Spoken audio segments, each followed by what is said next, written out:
Hello there, everyone. Welcome to a new episode of First Impressions with me, your host, Mr. Fox. Glad to have you back. We're gonna check out Ghostwire Tokyo Prelude. Uh,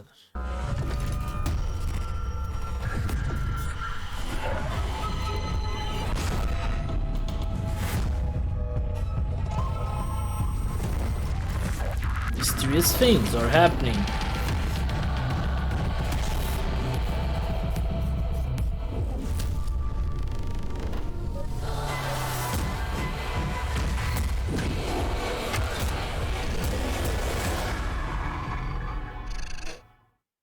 The corrupted case files. What is this?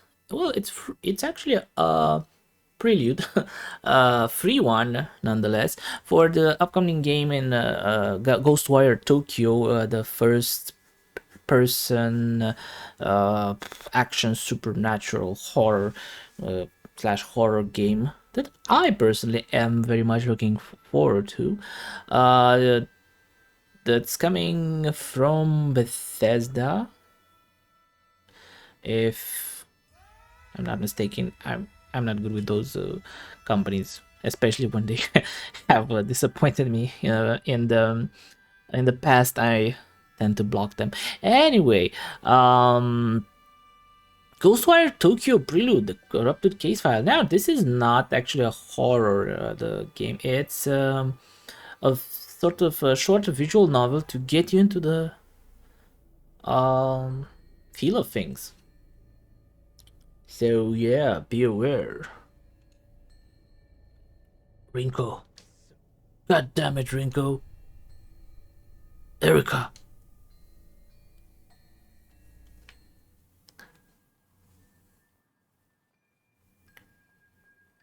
No one talks about it, but it's all that's on anyone's mind these days. Mysterious things are happening all around Shibuya. Oh, Shibuya. Shit, boya. Sorry. Uh, Sightings, attacks, disappearances, fear. How is a kid supposed to be a kid in a time like this? But honestly, Ryota never really was like most kids. He is not usually glued to his phone all day.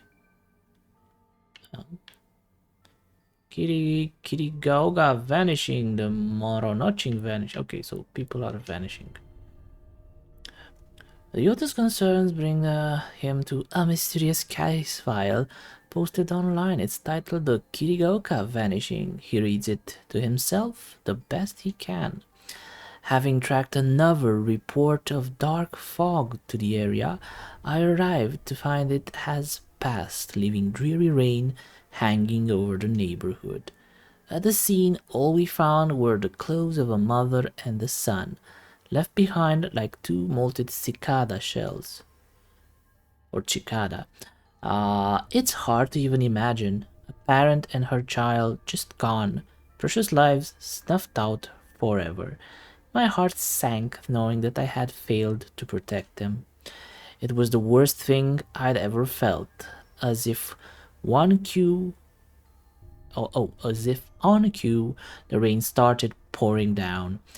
Heavier and heavier it fell with each passing minute, but it couldn't be bothered to take out um, my umbrella.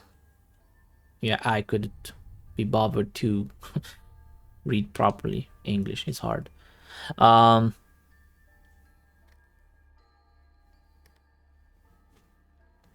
that's when the obvious culprits returned to the scene of the crime. A group of monsters. They had umbrellas to their of their own, as if rain followed them wherever they go. I was furious. Brought hell down to them at that very moment. They tried to protect themselves with the umbrellas, but I just kept pounding on them until they were battered and broken. I was so exhausted I could have fallen over at any moment, but my utter wrath kept me going. Can I up the sound maybe?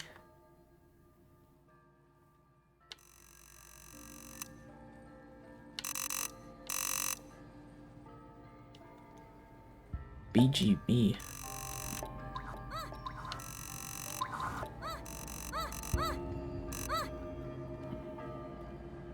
Okay, that's an oddly sexual voice. They tried to protect themselves with the umbrellas, but I just kept pounding on them until they were battered and broken. I was so exhausted I could have fallen over at any moment, but my utter wrath kept me going. I just read that, but I'm a fucking idiot and already forgot about that.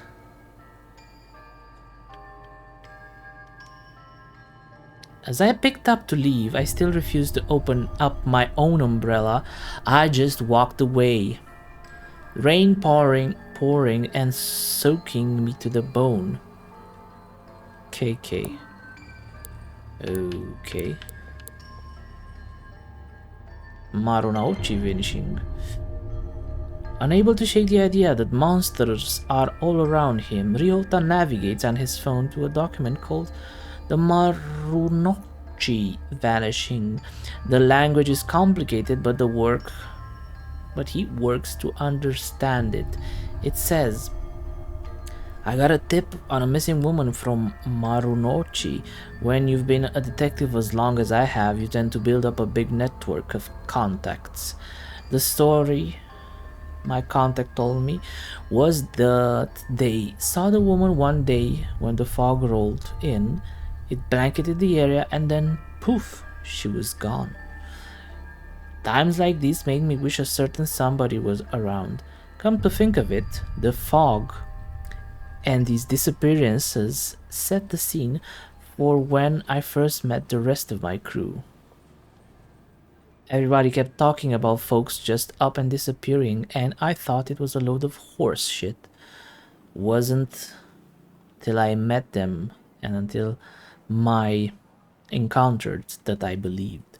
Ever since then, I've been haunted by that I would have once called hallucinations. Turns out being able to see spirits and monsters isn't fantasy movie nonsense after all. I see dead people.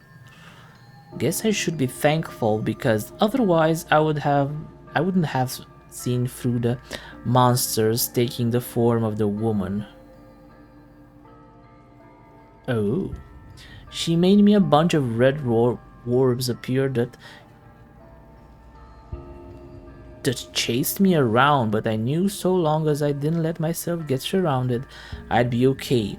She was a nightmare to look at, so I put her out of her misery. When I searched the scene, I spotted a woman's handbag, found the missing lady's ID cards in there. Then I came across some clothes that looked like they would have been hers. They were in a little pile, but the way they had fallen made it clear her body had just vanished. No mistaking with whose handiwork it was either. I'd finally managed to get my hands on a solid enough lead to work with. KK. Could monsters really live among us? These case files say that yes, they absolutely can and do, according to this one. I get I know it's a very far-fetched thing, but I get the Death Stranding vibes somehow from this game, and that's why I'm eagerly expecting it. And by this game I mean the actual Ghostwire Tokyo, the first person horror one, not this visual novel. This is just basically free marketing material to get people hyped up. We're not fooling anyone, and it's quite basically done. So yeah, anyway, minimum effort, but I guess it does the job. A lady called me about a missing person who vanished from the bathroom of her apartment. Usually, I'd brush it off as another runaway, but after seeing the crows circling above her apartment, I had a feeling there'd be more to this.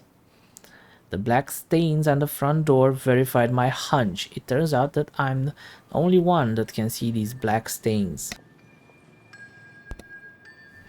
This reminds me of that game Murdered Sole Suspect, of the detective guy that was, I think he was a ghost and he could speak with other ghosts or something like that. That was a good game. I recommend it. The lady who lived there and showed me in made no signs of noticing it. She showed me the bathtub and gave me a play-by-play of what happened. Her boyfriend was taking a bath longer than usual, and so she went to the bathroom to check on him. When she opened the door, her boyfriend was gone, and for a short instant there was a reflection of an old shrine on the surface of the bathwater. I rubbed my finger on the rim. I rubbed my finger on the rim of the bathtub, and there was a transparent, sticky slime-like substance, a reflection of a shrine shown on the water's surface. I'll need to talk further with my team about this incident to see if these things ring any bells. I purged the black stain on the front door and then left the scene. Poor lady, what will she do now? What can any of us do?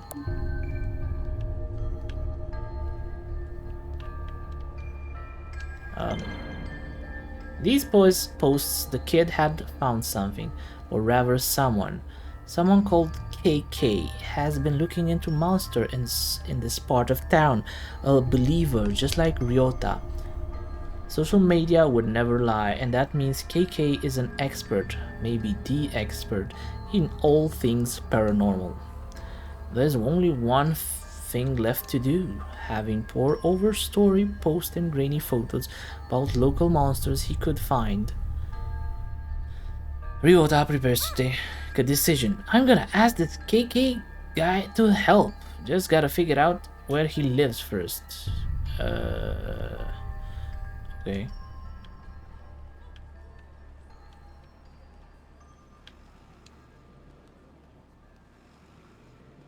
Ghostwire Tokyo.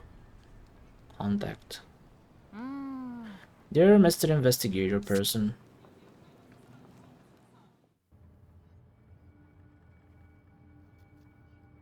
It's Rinko. Hello, how are you? I'm not good and I need your help. Monsters got my best friend Sasuke. Sasuke! Naruto-kun? Rinko sits up in her chair. She zeroed in on one of a dozen monitors from across a makeshift command center stuffed into the cramped Tokyo department. It happened near the manhole. Please help me get him back. Data files across the screen, seemingly too much, charts and graphs, maps and mathematical equations, even social media feeds and open case files. Somehow, through all those screens and all that clutter, Ryota message catches Rinko's eye. Sounds desperate, but it could be just some bored kid trolling us. Calm and confident, Rinko insists on balancing compassion with skepticism in her analytical approach. On the other hand, that manhole is within the vicinity of several recent incidents. Maybe he is involved. She knows what she thinks, but she also knows no one can protect Tokyo all by themselves. Trusting your teammates is the only way to keep everyone safe. Ah! A kid with gains not being able to vocalize. What was with the what the fuck? I feel like I'm repeating myself with this. What do you make of it, Ed? Ed squints and takes a single deep breath as he turns to the screen.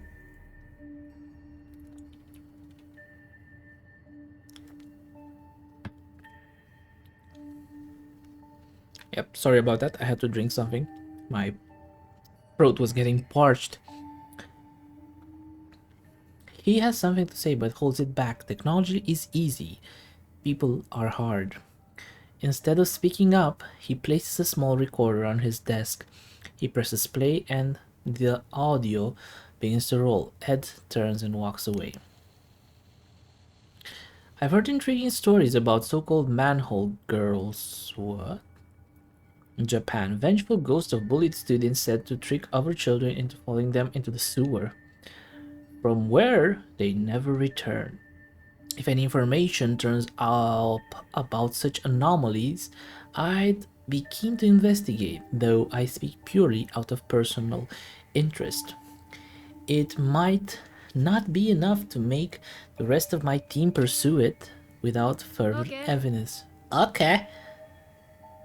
I mean, it's clearly that you had a freaking voice actor or a person that is able to speak, but the amount that you could pay for that person for was just to say, okay, like 5 words tops, give me your money. Jesus fucking Christ. Safe to say, since you somehow found the time to record something this specific about a single urban legend, that you want to look into it. Ed is already engrossed in other work.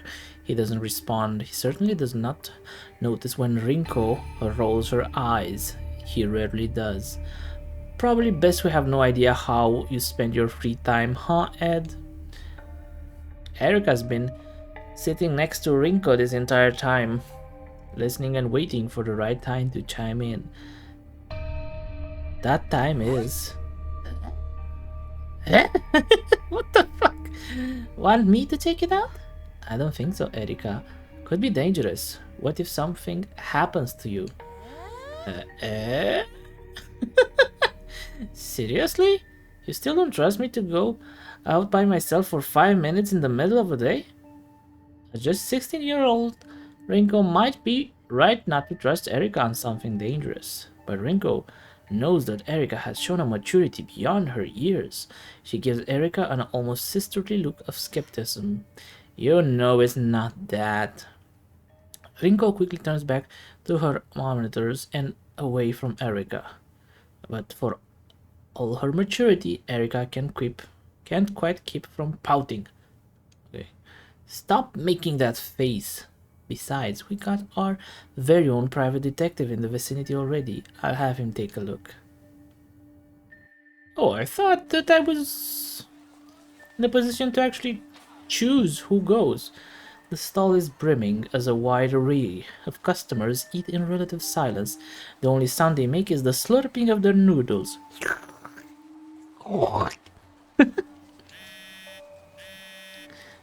That silence breaks when a phone begins to vibrate upon the countertop. The owner ignores it, choosing to focus on his meal instead. The phone doesn't care about his hunger and continues to vibrate. The phone wins. The peace and solitude have shattered. There is no way to enjoy noodles. God damn it! The silent diner finally glances at the screen. He begins to mutter to himself. Oi, oi! Another case. These people have me working harder than my enemies ever did. Can't even get 5 minutes to enjoy a nice quiet lunch. Oi!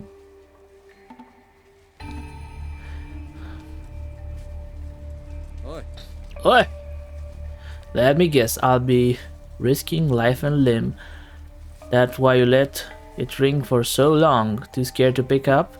Ha, you know the exact day I stopped being scared of anything. The day you stopped being a loner and hooked up with us, so we could have your back. Sure, that works. Besides, I'm not fool enough to pretend this team isn't half okay. If you need backup, you know I'll be there. No questions asked. Actually already volunteered, but right now there's nothing dangerous to be worried about. It's a simple check-in on a report on some suspicious activity that might be connected to these phenomena we've been looking into.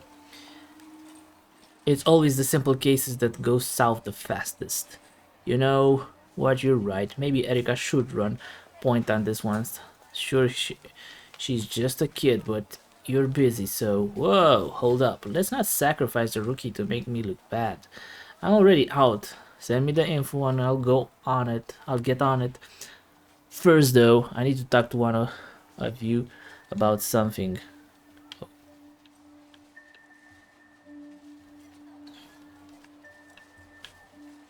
Um, you know what? On second thought, I've heard everything I need. Just point me in the right direction, and I'm sure I can figure out the rest.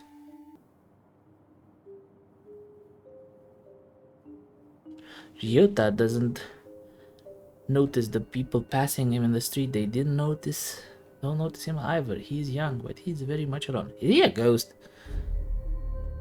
So I guess that was the choice to talk some more, either or to just be the lone wolf, or to get some insights from your teammate. Yeah, anyway. His focus is centered on the small bit of paper in his hands. After a couple of pulls, the paper finds a familiar configuration. With a head, arms, and body, it takes shape. A palm-sized person stands in his hand. As Ryota inspects his creation, someone who has been observing him from afar steps out of the shadow. Oi, oi, what you got here? Ryota looks up. He's nervous but clutches the paper doll in his hand to stay brave. He's not running or hiding despite the gruff stranger staring at him. No need to be afraid. I'm not here to do anything bad to you or your little friend. Gotta admit, I've been known to carry the odd paper doll with me on investigations. Strange habit, I know. But you get the benefits of a party without the annoying small talk. Ryota, okay. Ryota's shoulders ease. He lets his guard down as he listens to the detective and re-examines the folded paper. The detective surprises himself with his playful tone. He's rusty, but he somehow still feels comfortable talking to this scared kid. Sometimes paper dolls are used for magical purposes. You a sorcerer by any chance? Now it's the time to tell me. So you really are him, huh? Gonna have to be more specific, kid. You're KK, the ghost hunter from the files. You must be. I just thought you'd be taller. They say you solve strange mysteries, right? KK? Maybe. The detective looks closely at Ryota's phone. He sees the social media post featuring photos of various case files he has worked on, collected in one place. Look, I only use those initially because writing out my name is a pain. And I got too much pain already. Not your problem, right? I know, that's me, KK, but I'm not a ghost hunter, I'm a detective. KK's demeanor hardens a bit, dropping the playfulness. You wanted an investigator, kid. Well, you got one. Ah! I'm so glad you're going to look into the disappearances at the manholes. Hey, here's the thing. I already made some calls on the way home. There's no record of any recent disappearances. Still got a few friends on the force, so I can dig up dirt quick.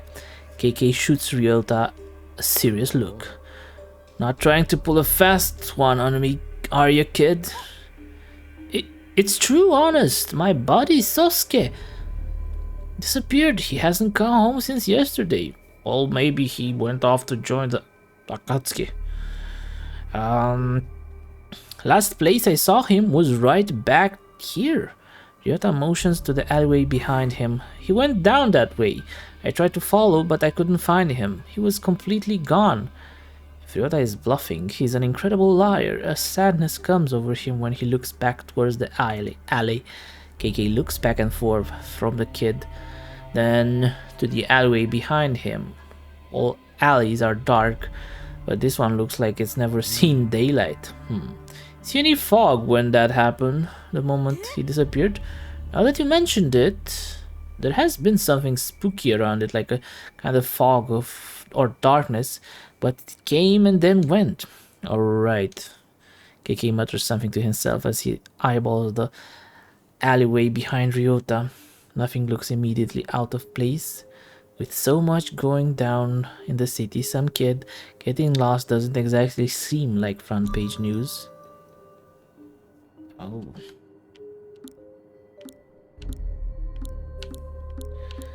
Call the kid bluff, press for more info.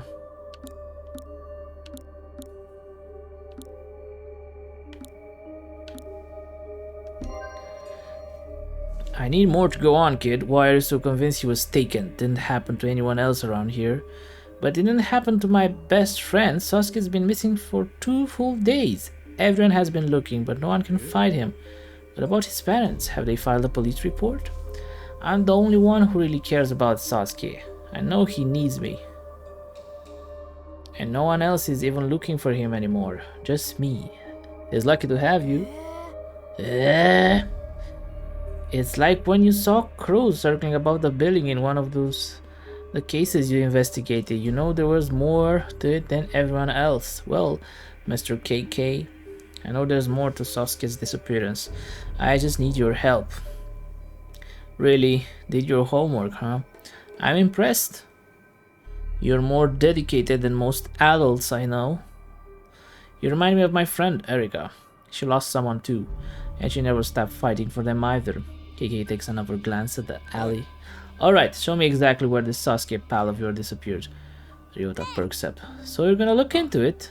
I'm here, aren't I? Let me check in with my team, see if they figured out anything. Could have saved us some time. KK reaches for his phone. What's up? We're all here. I just need quick word with one of you upon what the kid has told me.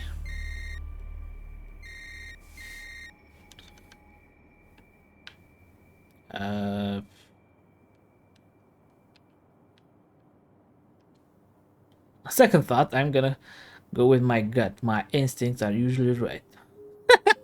It's like, fuck the team. Ryota, it's time to find Sasuke.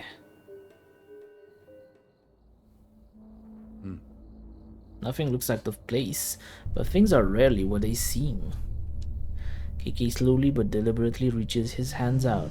He's not holding on to anything, but you would think that he is by the way he's moving. Like he's got something invisible dangling from his fingertips. Ryota has no clue what he's trying to do, but he watches closely. However, what happens next can only be seen by KK's eyes. As KK opens his fingers, a sparkling orb of energy drops from his hand down to the ground. It ripples like water in a still pond, energy flowing outward into the world. What? Nani?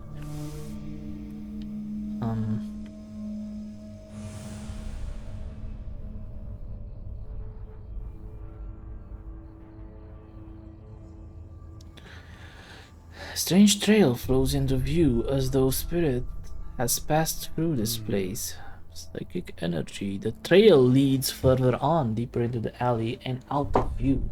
Guess he went that way. Puzzled, Ryota follows KK's eyeline down the alley, but sees nothing out of the ordinary. What happened? I don't see anything. Trust me, kid, it's good you can see it. This is a power you don't want. And you're too young for it. To take a risk like that and change your life forever. The world's a scary place. It keeps getting worse. We're gonna find your friend and get back your life. What? Kiki and Rinko are in big trouble. This time running like rats. Desperate to stay alive, with only a dingy old sofa between them and monsters. We'd better find another exit. Rinko turns to KK and sees him holding his head. He appears to be in great pain. Damn, it's happening again. Your body is reacting to the ether. As KK looks at the room, his vision begins to break in half. He tries to focus, but rather than reform, everything continues to split apart even further. Another hallucination. The world is breaking in two. No, it'd be crystallized ether, another form of matter. Sounds like your body has entered the final stages of affinity. Okay. From thin air, like phantoms, these horrific visitors appear, surrounding KK and Rinko. Damn, we're surrounded. Nani? Mr. KK? Are you okay? Huh? Sorry, kid, my mind can be a little hard to control. You just kind of stood there for a little while. Sometimes my memories take me places. Hate to leave you alone, kid, but you need to wait here while I look for your pal. Sit tight, I won't be long. A report on Rico's computer setup flashes on screen. Ed's monitoring software has a hold of something big. The results are clear. Spiritual residue. And it's exactly at KK's location. What is it now? You just received an alert. There was a massive surge of spiritual energy at your location. Hold off on pursuing until we're able to send support. Can't wait forever for you guys. We might have a missing child on our hands. We got plenty of evidence. I know what I'm getting myself into. It's not fair to ask us for help when you think you need us. Then use your own words against us when you're too impatient to act as a team. We're in this together. Is this like a consequence of me not wanting to talk to them earlier? KK decides to address one team member specific to make his case. I'm gonna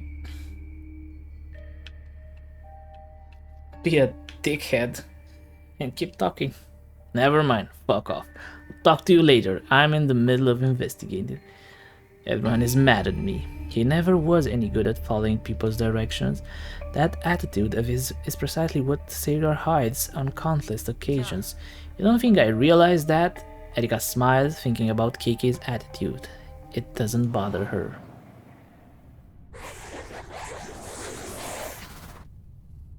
Damn, they're everywhere, okay? Headless schoolgirls and Slenderman people with umbrellas. KK's eyes dart between the two horrific figures and to some incredibly strange glowing crystal that hover nearby. As he tried to speak, KK wheezes painfully. Rinko, what would happen if someone tried to touch one of those ether crystals? Your guess is as good as mine. Might give you the power to fight back, might just make you even more miserable. Who can say? What about him? Did you grant him strength? Rinko nods silently. After getting his answer, KK without hesitation stretches his hand out towards the crystals. Wait! Stop! Stopping's not an option, not for any of us. You don't know what will happen. It would kill you. It could kill you. And these things won't. We're dead if we don't try something. We aren't out of options yet. You've thrown away everything to fight these monsters, same as me. There's not a goddamn thing left to lose at this point. Before Rinko can say anything else, KK reaches all the way out. Oh, and that's how I became Green Lantern.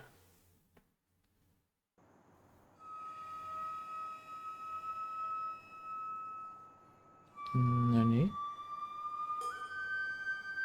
KK follows the trail of psychic energy deeper in the dark Shibuya alleyway, away from the glow of family streetlights and vending machines. His venture into the unseen brings him to a manhole cover where the spirit residue flashes with an eerie intensity. This spot is clearly the origin point for whatever spirit is at the center of this mystery. Did it take you this way, Sosuke? KK looks around again and finds nothing, focused his attention on this haunted manhole. The spectral vision shows KK a lot more than he thought it might, revealing a glowy specter hovering in his dark and dreary face. The spirit of a man in his 30s. A Jibakure, according to Japanese lore. This type of spirit is trapped in a physical... What? I pressed the button by accident. Okay, Spectre, what's keeping you tied down there? Hmm. Um. The spectre seems unable to answer him. Instead, he mutters if he distracted or perhaps completely delirious. Either or, maybe both. Spectres are especially concerned with politeness or clarity. Neither of us is going anywhere until I get some answers. I need to know, what are you doing here, specifically at this manhole cover? Why haunt this place? I thought it was a kid, just a kid playing around, just having fun, alone. I wanted to make sure he was safe. So, just being neighborly, eh? Yes, no. Not making friend, protecting, but it wasn't a kid though, was it? There was something else, something lurking in these shadows. Did I die? I think I died, but this is what I expected. What was it? Monster? A monster? The spectre points downwards. Underneath, huh? KK stares at the manhole as though he just looks hard enough. If he looks just hard enough, he'll suddenly see what lurks in the darkness beneath its cover. He doesn't have to see the spectre nod to know he's right. It went that way. Before he can pull up the manhole cover and see for himself, a long shadow creeps in from the edge of the alleyway. Did you find anything? Snooping around is detective business. You don't belong back here. I thought I heard you talking to someone. Who is this youngster? Only I can hear you, so don't bother. Only you can hear me? Well, sure, nobody else is even here. This is turning into a damn clown show. Kid, I need you to stay here while I go down. It's not safe for you here. Not safe. Not safe. Monster. But how do you know I'll be safe up here? Good point. My team's one call away. They'll just get here quick if we're in danger. Weren't you saying something about being in the middle of an investigation and too busy to talk to anyone? Funny you should mention that. I could actually use some help. I believe they call it client services. Hi! Who are you calling, mister? Are they nice to like you or nicer? Client services sound more like babysitting to me. If only you would just wait for us to get there.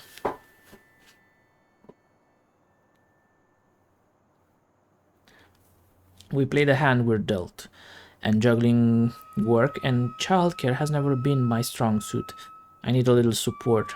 Rico sighs. A long, tired sigh of a frustrated person who knows that in the end, of course, they'll help. She'll always help him, just as he will always help her, and have the perfect candidate in mind.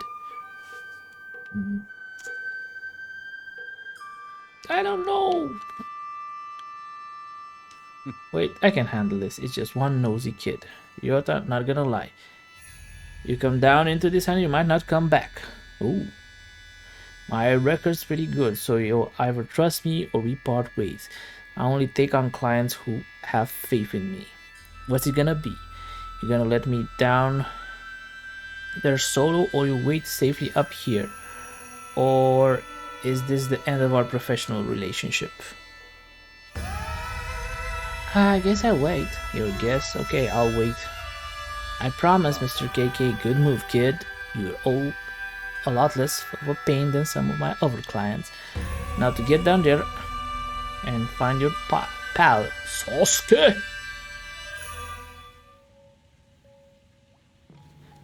Dirty water splashes under KK's feet as he makes his way through the still darkness of Shibuya's sewers. The further he goes, the darker it gets, but not only because of any change in light. No, this darkness isn't natural. In fact, it's not darkness at all. It's tangible. Dense fog made it of spiritual energy. The air, toxic, paranormal waste coats the ground and plugs in the drains. Oh. But the air itself is rejecting him. This corruption flows between worlds and reaches around him, blocking KK's way. How long has this been building up right below our feet? Is it like this everywhere? As KK goes deeper, the Kagare only increases. There's definitely something here. If there's much corruption swirling around, nothing I can handle though. Alone in the darkness, Kiki summons his power and...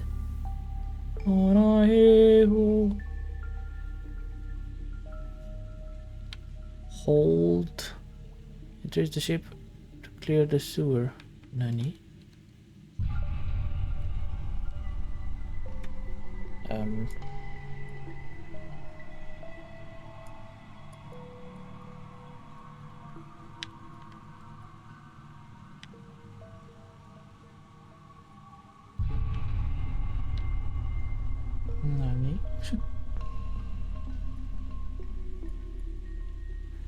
I'm kind of confused here. Okay, so now it's...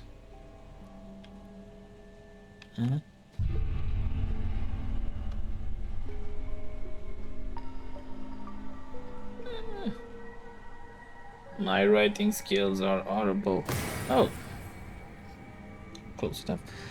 Cleanses the corruption, returning the sewer to its normal state. That's better, minus the stink. With the Kigari now cleared.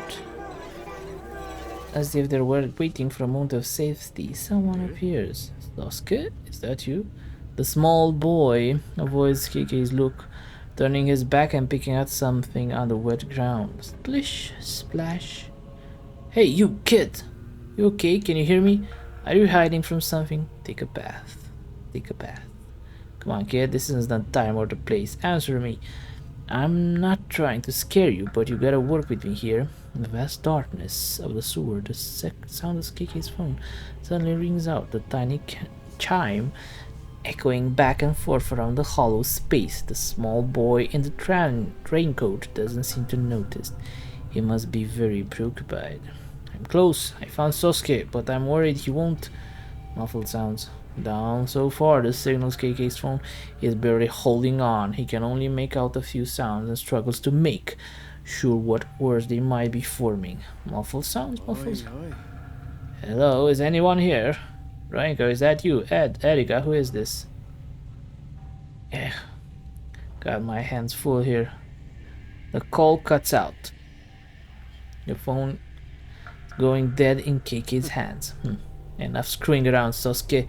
Just like that, finally, as if he called by his mother to come to dinner, the child responds. He stands up and turns to KK with his dead, evil eyes.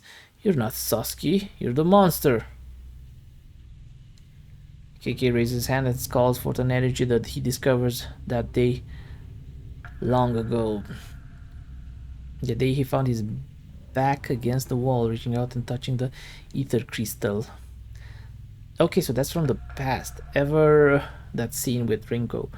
Ever heard of ethereal weaving monster? Energy surges the Kiki's hands, green light waning and glowing, charging around his fingertips. The increasingly bright light grows, illuminating the tunnel, and in that moment, standing in the center of the tunnel, we can see this monster, this raincoat visitor, just in time for it to press a child whistle to its mouth and all other monsters. Oh, hello. That guy. At the stranger's fingertips lies KK, now a prisoner. I need my subject to remain calm, or else nothing will get done. Despite being captive, KK flashes the stranger a fierce glare. You son of a bitch! Hello, my new friend. I'm keen to see how useful your vessel turns out to be. The stranger takes something out and holds it in his hand. An amulet. Though clearly it's not simply for decoration, it surges with power. He looks from the amulet and back to KK and smiles.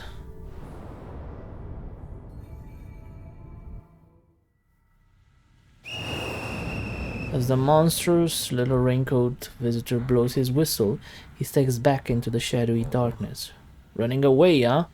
But he's not running away at all. In fact, he's only making space for two much larger, far more horrifying visitors and to show up and challenge KK.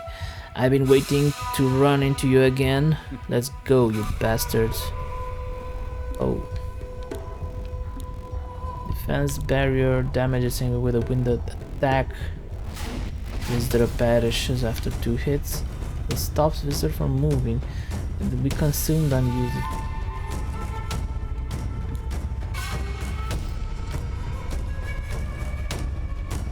Let's go with the damage.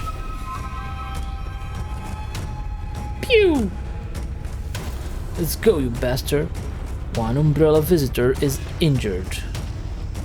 Umbrella visitor attacks. Defensive barrier.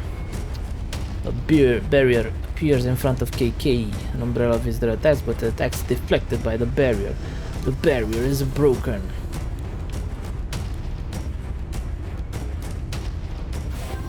Attack again with the whirlwind thingy. One umbrella visitor is injured. The other guy attacks. Hey, defensive barrier, get it in. He's deflected again, the barriers. Let's try this one. I cannot move. Frozen into place. Only one stun talisman is left.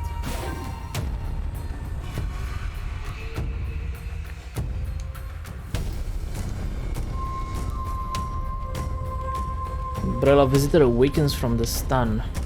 Let's get you attacked again.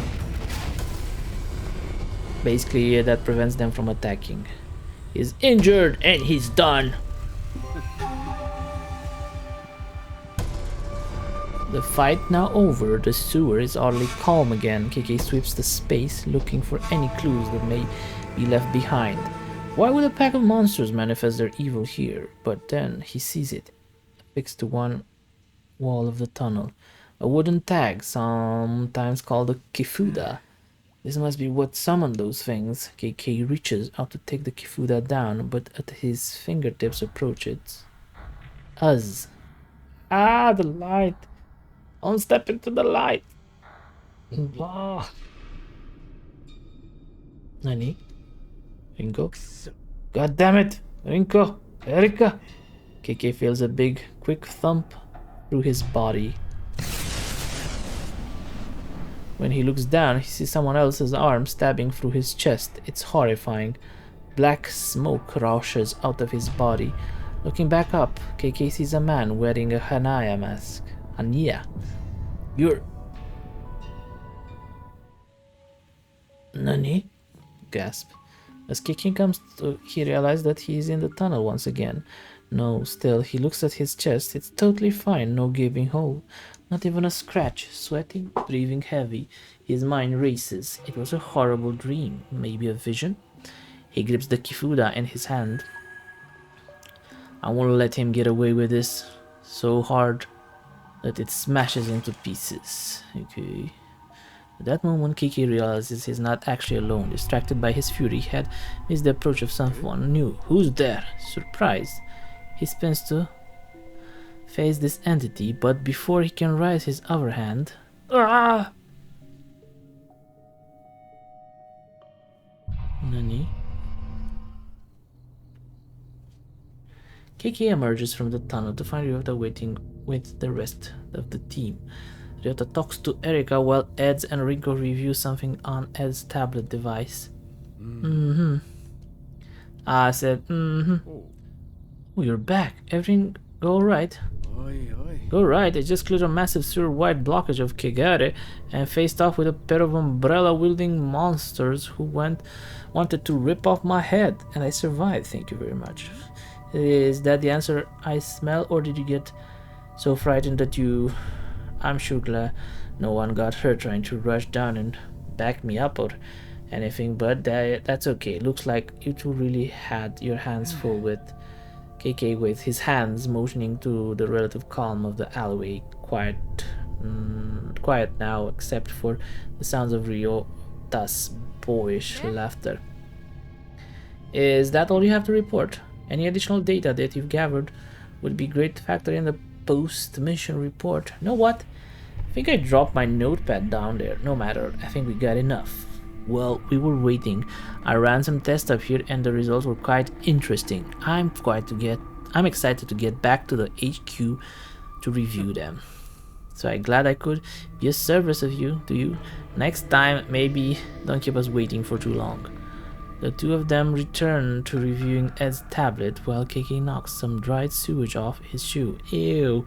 Safely above ground, reunited with his team, KK turns his attention to the original source of all his drama, his young client, Ryota. You were never going to tell me, were you? Sasuke isn't your best friend. Nani? He's your dog? He's my dog and my best friend. KK steps back nervously as Sasuke tries to jump into his lap, tail wagging. Oh, calm down, he just wants to be pet. Jeez, who'd have thought that such a tough snail former detective would have such a strong phobia around dogs? Don't have to broadcast it, alright? Don't be scared, Sasuke loves everyone. Maybe he should draw the line at loving monsters and following them into the sewer. Ryota hugs his dog and gets a face full of licks in his response. KK relaxes slightly, seeing how harmless this little dog is, but still keeps some distance. Thank you so much for bringing him closely, Mr. Bringing him home safely, Mr. KK. Mr. KK, what an adorable alias. When exactly did you start going by this new short name, KK? I swear this was a fun thing. It's fun ring to it, but not quite so formal as your full name, K. Before you get too sidetracked, as the lead investigator in this one, you've got some paperwork to do, KK. Not sure what's worse, fighting monster or filling out all these damn forms. It's obvious that you prefer the fighting to paperwork. Well, duh. KK scribbles out a few quick lines, only Ed can read them. Hey kid, this is for you. Oh, is it a prize for helping you find that ghost? Almost. It's the bill. Ha! Ryota's face sinks as he is left holding the check. Lucky for you, today's work is pro bono. That means free. Consider this your receipt. I'm feeling generous right now.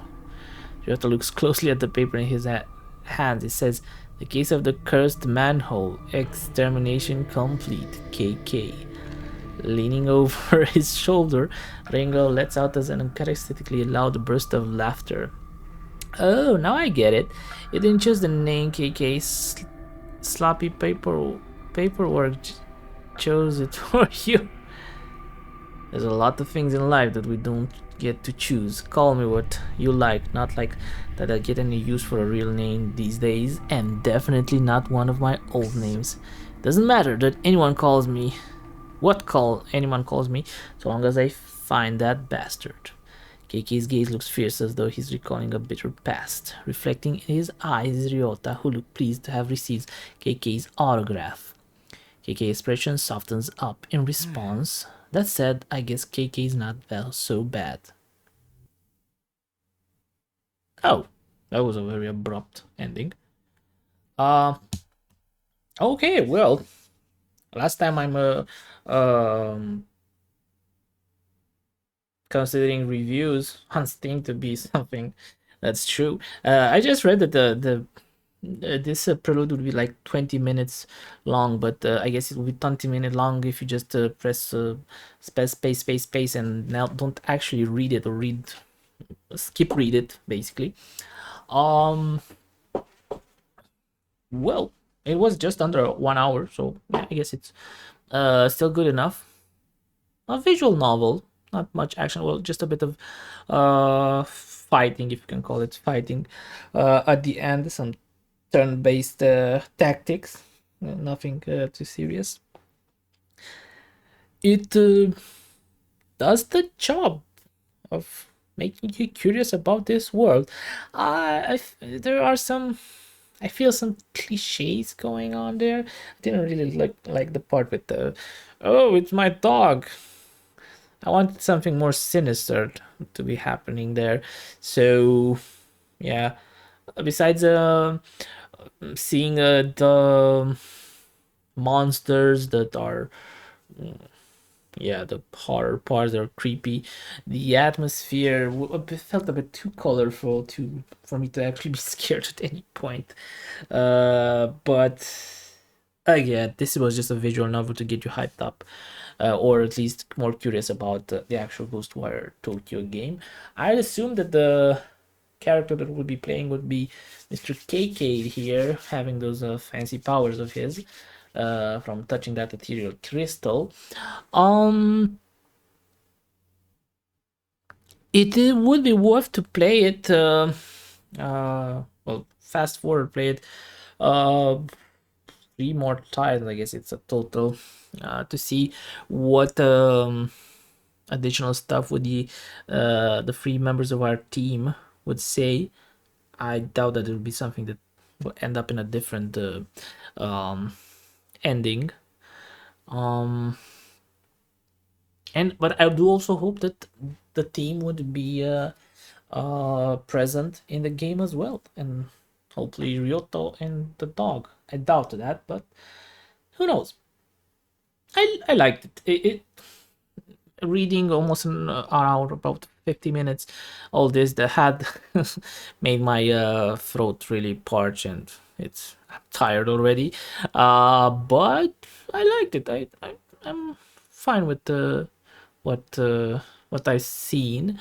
uh I do hope that the actual game would be a bit more on the horror side, and uh will get me more feelings that I had while playing and checking out Death Stranding. So those are my hopes of um, the feel overall of the game. The gameplay, I understand, it's not a walking simulator; it's some supernatural skills mumbo jumbo, but I want to have that scary Japanese feel that only games uh, with this sort of settings has. Either way, I'll probably buy Ghostwire Tokyo and still hope for the best. Let me know what you guys think. Are you excited about Ghostwire Tokyo? Will you buy it? Do you did you check out this or did you know about this Prelude? If not, let me know if you want to, if you will check it out, what you thought about the actual Prelude. Also, if you liked this sort of content, please leave a like and or subscribe. Wink. It would help me a lot. And yeah, Mr. Fox signing off. Hoping to see you in the next one. Bye.